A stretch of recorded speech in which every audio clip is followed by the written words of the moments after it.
Hello, traders. FX Pip Collector here. Today is Thursday, November 6th, and this is my analysis for the US dollar Canadian, and we're on the daily time frame. So, on the daily time frame, yes, we are kind of pulling back a little bit right here, but we still didn't hit this 50% level that I think is going to be the real area of resistance. And I'm also still pretty bullish the dollar, dollar index that is. I still think the dollar index is potentially going up. So going down to the 1 hour time frame, if that is all true, then I got my Fibonacci retracement from where the last series of higher highs, higher lows started, which I think you could potentially, argue where that is, but I think from here to here is probably the best location for that.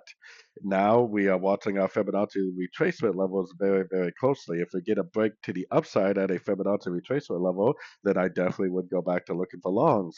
If you are a very short time frame trader trading below the 1 hour time frame, that we do have a break of structure, so you could potentially be scalping to the short side until we get a break of structure to the upside at one of these Fibonacci retracement levels. So, anyways, don't forget to check out my website linked over here in the corner. And as always, thank you for watching, and as always, happy trading.